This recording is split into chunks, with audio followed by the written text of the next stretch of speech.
And obviously, Mamdani is a big issue here in the halls of Congress. Why? Because the second highest ranked Democrat in the country, Leader Jeffries, endorsed him. They're making Mamdani a mainstream Democrat now.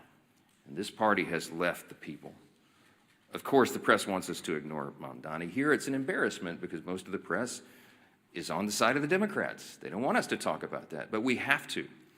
Because by endorsing Mamdani, Hakeem Jeffries has endorsed and co-owned his positions, his past statements, his Marxist playbook, and everything else that that guy espouses.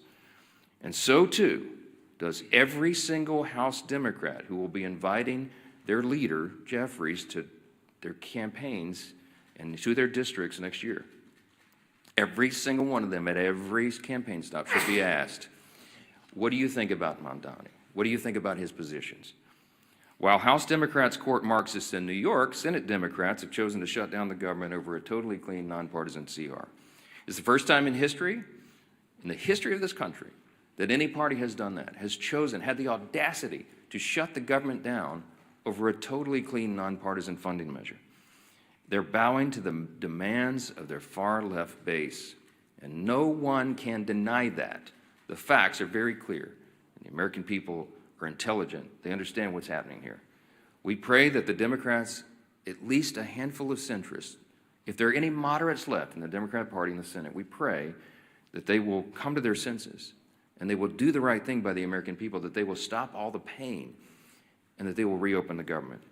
As I mentioned on Saturday, things are going to become very dire. There is one way out of this, the easy way, the obvious way, and that is for the Democrats to do their job and vote for the CR. Now, I mentioned we brought some of our good friends and colleagues here from New York to talk about the mess that the Democrats have created in the Empire State. Now, why are we focusing on New York? Because, again, it's a bellwether for the rest of the nation. If you're watching at home, you need to understand the dynamics of what's happening in New York, because you have to ensure that it doesn't happen in your city, in your town, in your state. And these folks are watching this, and they're fighting it. Our Republicans in New York are trying to hold the line. They're trying to defend what is great about this extraordinary and exceptional nation that we have. But they have a lot of headwinds. And they're here to share how this reckless shutdown is impacting everyday New Yorkers. And I'm delighted to bring up to the podium, before we get our leadership reports here, one of my dear friends and colleagues and classmates back from the 115th Congress when we came in as freshmen together, Congresswoman Claudia Tenney, who is from the 22nd District of New York. She does an extraordinary job here for her state and for the country. Claudia, go ahead. Thank you so much, Mr. Speaker and my colleagues. I actually hail from the 24th District, a little bit of we've had some redistricting in upstate New York a couple of times. But I just want to say good morning and thank you again to my colleagues for being here. This is really important. And I wish I could say that I am surprised by what we're witnessing, but this is exactly what happens when the Democratic Party surrenders to its most radical fringe. Chuck Schumer and Hakeem Jeffries lack the political courage to stand up to the Marxist, anti-Semitic, anti-law enforcement base led by Mamdani now, AOC, and Bernie Sanders. Schumer and Jeffries are both weak leaders from New York, and specifically New York City, where they have never had to face serious political opposition and have enjoyed nothing but glowing praise from their friends in the media. They are ill-suited to lead the Democratic Party at the national level, which is on dramatic display with each passing day of this tragic shutdown. They have traded true leadership for appeasement, responsibility for disorder, and principle for political survival. This shutdown is their choice. They've surrendered to radicals funded by dark money groups pushing anti-police, anti-Israel, anti-American garbage. Now the country is paying the price. I served with Hakeem Jeffries in the New York State Legislature. He sat right next to me. I've seen this playbook before, as have my colleagues in New York who also served in the legislature. It is the same corrupt Albany routine. Reward insiders, punish taxpayers, and blame everybody else. Today, it is something far worse. a movement run by socialist Marxist activists. I don't like to call them socialists, they're really Marxist, and extremist networks, and they have hijacked the Democratic Party. And as the speaker pointed out, just look at Zoran Mandami, a member of the State Assembly, by the way. He actually defeated a fairly liberal member of the Assembly, who is in a narrow election, but there he is in the State Assembly. He is the face of the new far-left coalition, and make no mistake about it, the new leader of the New York Democratic Party. His campaign is not grassroots. It's bankrolled by Soros money, radical clerics, and communists working together to push a Marxist agenda in America's largest city. Schumer and Jeffries will not stand up to this movement. We've seen this because, as the speaker pointed out, they're terrified of it. They have built their political survival on appeasing the far left, and now our entire country is being held hostage by it. They cannot open the government without angering the radicals who radically run their party. The Democratic Party is now controlled, as I said, by the Marxist activists, dark money donors. This is not a grassroots effort. And anti-American ideology is dominating this. And they would rather destroy the system than to lose power. And unfortunately, Leader Jeffries and Leader Schumer are just succumbing to this. New Yorkers are already paying the price, and we have been paying the price. From Albany's Medicaid for Illegal scheme to Mandami's socialist city agenda, working families are being crushed under taxes, mandates, and ideology. And if we don't stand up, the damage will not end at the Hudson. It will reach every corner of upstate New York and across this country. We are here to fight for the men and women who build, farm, serve, and raise families across New York and our nation. They are the backbone of this nation, and they deserve a government that works for them, not the political insiders who have created this mess. So my message to Chuck Schumer and Hakeem Jeffries is simple. Stop playing games. Stop bowing to this mob and reopen our government. Pay our troops, fund essential services, and start putting American families, and especially in my case and my colleagues here, New York families first. And my message to New Yorkers is this: stand up, speak out, reject this radicalism that has taken over not just our city, but will take over our state. And I thank you, Mr. Speaker. I appreciate the moment.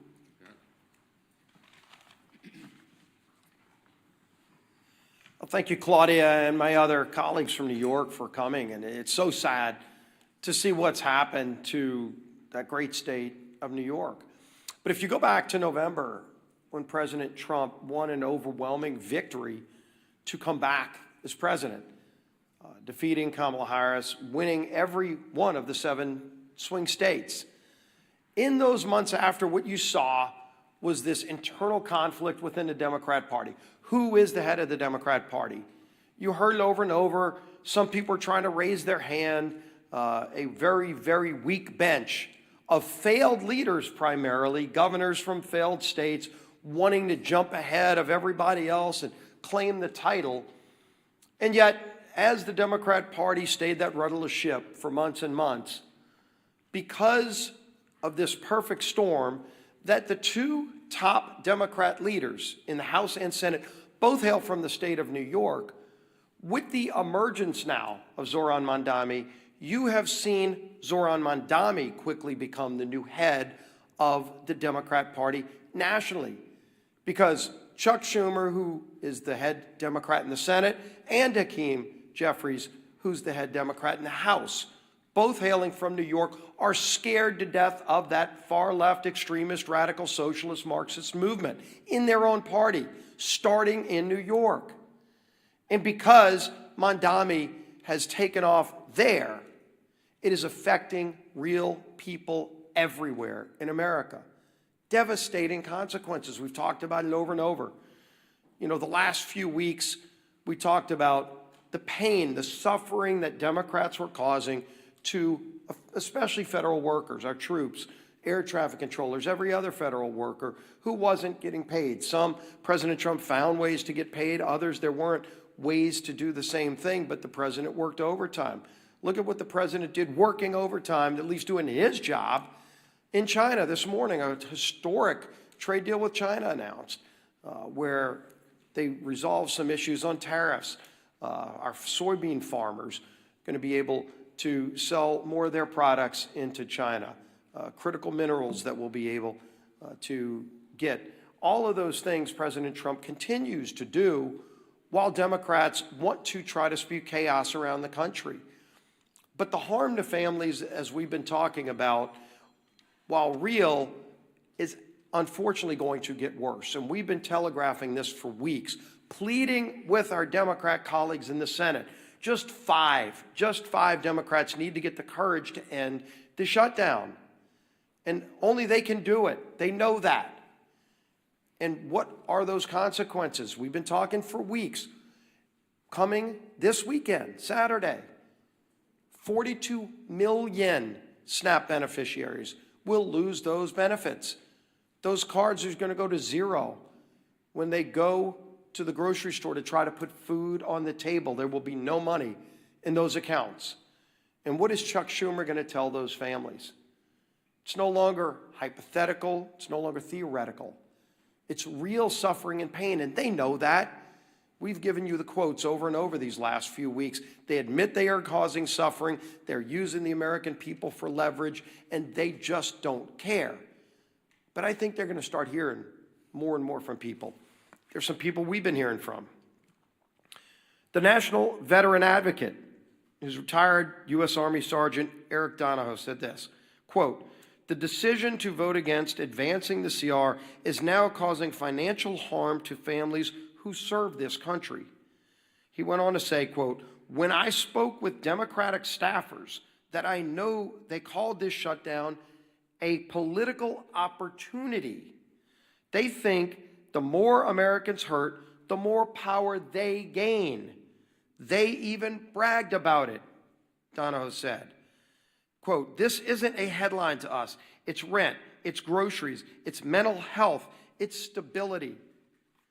And of course, you've heard just a few days ago, we had the National Air Traffic Controllers Association and the American Federation of Government Employees demanding that Democrats pass the clean CR. More and more, you're seeing this growing chorus of people from all corners, including Democrat corners, telling their own party leaders, stop this madness, end the madness, and vote to open the government. But again, this weekend, it gets even more painful, more suffering that they will impose if they keep this madness up.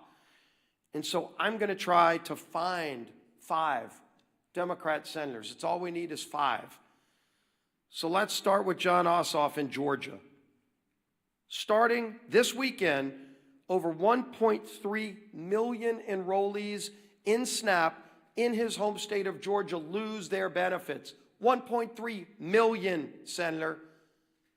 What are you going to tell those families if you vote no today? If you vote to take their food away this weekend? That's what your vote means today. 109,000 federal workers in his state of Georgia. Of course, the largest airport in America is in his home state of Georgia, and they're already experiencing flight delays in Atlanta. 231,000 women, infant, and children will lose their benefits in Senator Ossoff's home state of Georgia if he votes no today. Think about them when you're casting that vote. Senator Warner in Virginia, 825,000 SNAP enrollees in his home state of Virginia. 189,000 federal workers. Don't come up here and give some speech lamenting about the hardships those people are facing when you're the one voting to impose those hardships. You can stop that today by voting yes. 107,000 women, infant, and children will lose their benefits in Virginia if Senator Warner votes no. Tina Smith in Minnesota, 452,000 enrollees in the SNAP program, 33,000 federal workers, and 101,000 women, infant, and children in Minnesota will lose their benefits if Tina Smith votes no today. Gary Peters in Michigan, over 1.4 million enrollees in SNAP, No food stamp benefits this weekend to 1.4 million Michiganders, 56,000 federal workers, 189,000 women, infant, and children will go without food this weekend in Michigan if Senator Peters votes no. Senator Sheehan, in New Hampshire, 76,000 enrollees in SNAP, 9,000 federal workers, and 12,000 women, infant, and children will go hungry in New Hampshire if Senator Sheehan votes no. I could go on with more and more of these. All we need is 5. That's 5 right there. If they get the courage, they don't have to impose that pain on families. But the only way this suffering is prevented is if they come to their senses and vote yes. We all know the math. We all know what's needed. But it's not just math. It's millions and millions of families across this country that will truly suffer and go without food if they vote no today. It's a straightforward vote. We've all voted yes and passed it through the House over a month ago. End the madness and pass this bill. Our whip, Tom Emmer.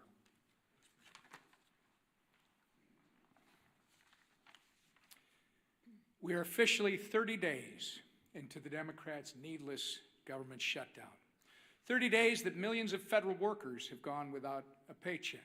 30 days that critical telehealth services and in-home hospital care programs have been put on pause for the vulnerable Americans who need it most.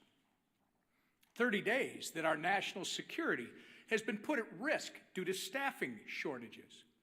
Not to mention the SNAP benefits that you've heard our leader go through in detail that will be cut off for more than 40 million low-income Americans if the Democrats fail to reopen the government before Saturday. It's been 30 days of pure obstruction from Democrat lawmakers who care more about appeasing the radical Mamdani and Omar Fata wing of their party than reopening the government for the people they were elected to serve. Americans are hurting. Families are turning to food banks. Major airports are issuing ground stops. But the Democrats don't care. In fact, they've orchestrated this chaos by refusing to support our nonpartisan government funding bill 14 times now. And for what? So that they can kowtow to the people like Kami. And I will just say to my great friend and colleague, Claudia Tenney, socialists are now the moderates in my grandfather's Democrat Party. These are communists and Marxists. They are kowtowing to the people like Kami Mamdani ahead of the election. People are struggling in the meantime to put food on the table, and the Democrats are too busy playing politics to do anything about it. It's disgusting, and it needs to end. I say it every day when we do this. Remember, all we need is 5 Senate Democrats to come to their senses, break ranks with Chuck Schumer, support our clean CR, and reopen the government. It's past time for Democrats in Congress to get serious and do their jobs for the people they were elected to serve, not for the communist mayoral candidate in New York City, our conference chair. Thank you. Kami Mamdani, that might stick. That might stick. Well, good. Yeah, the truth hurts, right? Works. Works. All right. Well, this Saturday, SNAP benefits run out for 42 million Americans. 42 million Americans, the SNAP benefits will run out. Let me say it one more time and let it sink in. 42 million families, including thousands in my home state of Michigan, could lose the ability to put food on the table for their families. Why? Because Democrats choose to use their pain and their hunger as leverage. Leverage for more wasteful spending, leverage to satisfy their radical base. And what are Republicans doing? Republicans did their job and are going to continue to do our job. We voted for a clean, responsible bill to keep the government open and fully fund SNAP. So let me be very clear. Republicans voted to continue funding for SNAP and continue to have families have the ability to feed their families. Democrats voted to take food off the table and voted to discontinue SNAP benefits. It is that simple. Democrats voted to shut it down, and they voted to deny food assistance to 42 million Americans. And they voted that way more than a dozen times. Just so y'all didn't get confused, they wanted to make sure that they rubbed it in your face more than a dozen times that they wanted to stop the SNAP benefits. Not just once, not just twice, they wanted to make doggone sure you knew they voted more than a dozen times to kill the SNAP benefits, to take food off your table. Just so you're clear. And let's remember, they did it, and make sure that we don't forget, and let's make sure we remind them who voted to keep food on the table and who voted to take food off the table. Because at some point in time, they're gonna reverse what they're talking about and do what they normally do, and that's try and blame us. But let's hold them accountable for once to the votes that they've taken. I can assure you I will. I met one of these recipients last weekend while I was volunteering at a food bank in St. Clair County. His name was Jim. Jim's wife is a teacher, and he's a retired auto worker. They rely on SNAP to help cover the cost of groceries. Jim waited in line for more than 3 hours because he knows he won't be getting his benefits. That's what he told me. But you know what he told me? I thought this was very insightful. He told me, thank you. He told me, thank you for all you're doing to keep the government open.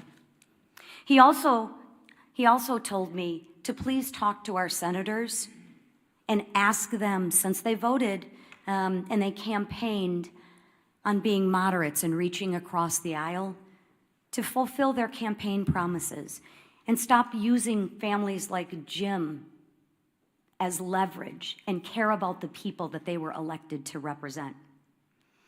I also spoke with a woman who recently lost her husband. She's now raising her grandkids and told me she's never needed help before, but now she's struggling to afford groceries. These are real people struggling, real people that Republicans are actually fighting for, and real people that I am fighting for. Jim is not leverage. Jim is a person with a family to feed. Open up the government and stop using Jim and his family as leverage to kowtow to your radical political base. Do what you know is right and what you have said is right, and open up the government. A farmer back home once told me, when you're not hungry, you have a lot of problems. When you're hungry, you have one. Right now, families on SNAP have a problem. And that problem should never, ever be used as political leverage. So Republicans, we're gonna keep on working and we're gonna keep on fighting. And you know what? We will keep showing up. And while we keep demanding that Democrats stop using suffering Americans as pawns in their political games, I implore my two senators, do what you said you were gonna do. Do what you said that you are. You've reached across the aisle. You're moderates, you care about people. Well, show that in your actions and vote for a clean CR for families like Jim who you represent.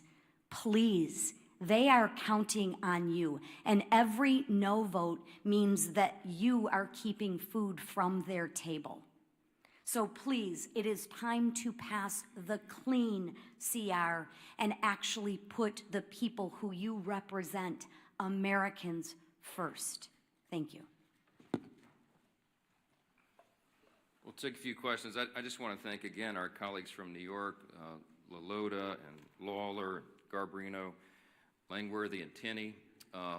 It's a difficult job to hold the line in that state, but they do it very, very well, and we're grateful they're there, and that there are so many common sense New Yorkers who still believe in freedom and in the greatness of America, and they keep sending us patriots like this to do the job. So we'll take a few questions. Yes, sir, Secretary. Thanks, Mr. Speaker. During the last shutdown in 2019, it was the first Trump administration, and they made sure that in the second month of the shutdown, SNAP benefits would go out. They had them sent early. Why do you think they shouldn't do that this time? Well, the president, this administration has done exactly what he did in the first term, and that is bend over backwards to make sure that we mitigate the harm. We explained here yesterday that any administration in a shutdown scenario has figuratively a control panel of pain dials. In the Obama administration, 2013, when they shut it down, they turned all the dials to 10. They wanted it to hurt, and so remember, famously, they put the yellow crime tape around the World War II memorial and prevented aging veterans from going and visiting these landmarks. They made it hurt. President Trump has done exactly the opposite. I mean, he's done everything he can. He's ordered all of his cabinet secretaries to mitigate the harm. So, for example, as you know, with WIC funding, they found a way to fund that with tariff revenue. We found a way to pay the troops once already in October, hopefully at the end of this month by moving money around. But it's very difficult to do. Those are not inexhaustible funds. When it comes to SNAP, some of the Democrats have argued that you can use this contingency fund, but the truth is there's no legal mechanism to do it. Unlike with WIC funding that was attached to a 1930s era statute that was related to tariff funds because it was related to nutrition and food coming over the border, there's no such legal avenue to give SNAP funding now. It doesn't exist. The problem is the contingency and the authority to do that was voted down in the CR when the Democrats themselves did it. So the president has lamented this. He has informed USDA and everybody. Do as best you can, but the money doesn't exist to do it. The simplest way to end the pain and the simplest way to make this stop is for the Democrats to do the obvious and right thing and vote for the nonpartisan funding measure so that we can turn everything back on.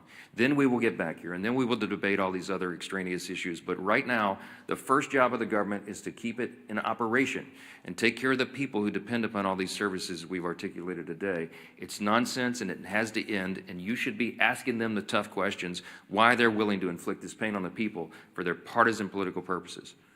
Yes, ma'am. Mr. Speaker, some more moderate senators, Senators Murkowski, Peters, and Shaheen, have said that discussions on how to end the shutdown have picked up this week. Are you writing on those? How do you feel about them? And specifically, how do you feel about the idea of ACA subsidies working as a commitment? ACA subsidy working.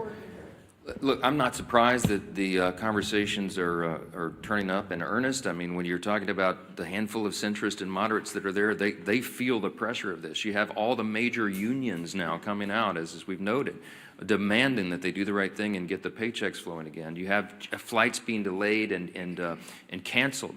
It harms people on their nutrition and their food and everything else. And so this is not a surprise to us. We welcome them doing the right thing, but again, we don't have anything to negotiate because we didn't put any partisan Republican priorities on the CR at all. I don't have anything I can pull off of it to make it more palatable for them. So our urge and our plea to them is just do the darn right thing and open the government. And then we'll figure all the rest of these things out. We were always scheduled. We were always planning to have the debate about the COVID-era subsidies and all these other issues in October, November, December. The COVID-era subsidies don't expire until the end of December. There are all sorts of discussions going on about that, all kinds of ideas. I could give you dozens of them that have been collected just in the House Republican Conference. There needs to be massive reform. There need to be income caps. There needs to be the elimination of fraud, waste, and abuse in that program, which we think is rife in it, and many other things. So there's informal working groups going on as we speak. There's discussions being had amongst all the members. But we've got to get the lights turned back on here and get the services provided to the people so that we can come here and do the rest of the legislative job. Yes, ma'am. Would you be willing to fund part of the government for the full year, as some of the senators are discussing, without a CR to open them? These rifle shot bills that you keep hearing about deviates from the goal. We have one singular purpose, and that is to reopen and fund the entire government. The Democrats do not get to shut down the government and then make the decision on who's more important than the other and which little thing they want to fund to relieve their own political pain. We have one purpose, and that is turn this thing back on. And all of that other all those other efforts are deviations and it's political games. They're trying to cover their own tails now because they know they have inflicted this pain. I'm going to remind you again 14 times. I bring my chart in every day. I'll bring it back tomorrow because I want everybody to remember. Republicans have voted 14 times to fund the government, and the Democrats have voted 14 times to close it. They are imposing the pain, and now they're feeling a little pain themselves because people are starting to let them hear about it. They better do the right thing. That's all we can say. Yes, ma'am. Mr. Speaker, you mentioned today that the Senate's going to vote for the 15th time. Senate Democrats are supposedly. The Senate's actually not voting today on the CR to fund the government. Do you agree with Leader Thune's decision to let Democrats sit with this over the weekend? They're not voting today on the CR, so SNAP benefits are going to lapse. They're not taking that vote today. Well, Leader Thune was pretty upset yesterday. We've all seen the video. You know, Mad John on the floor, and it's appropriate. When we come in here and do these briefings, I can empathize with them because we're happy warriors. I like to come in and have a good time in press conferences and tell you good news and all of that. But this feels very much like in my state, Louisiana is a hurricane state. It's like giving a briefing during a hurricane, a Cat 5 hurricane. Right before it hits shores, we put the sandbags around our homes and we board up the windows and we do everything we can to prepare, but we know the real pain is about to hit. And we feel helpless in doing anything about it. And that's the same emotion and that we feel here at the podium and when we're on the floor. And Leader Thune let them have it yesterday because they were trying to play games. And we're just fed up with it. He's a very even-tempered, calm guy. I mean, I try to maintain the same demeanor, but it's infuriating to us. I'm not going to second guess his decisions on when they schedule the votes each time, but he's probably about had it with their nonsense. And when they tell him and they thumb their nose at him and give him, and say other things that they like to drop the F-bomb now for fun, for emphasis apparently. When they tell him those things, he probably recognizes it's a futile effort. He realizes they're dug in, and they don't care. They're more afraid of the Marxist, socialist, far left in the party than they are the harm that they're going to cause in the American people. That's a fact, and you need to make them try to refute that because they can't. I'm grateful again for our New York colleagues for holding their ground and standing guard as they do and for being here. Thank you all so much.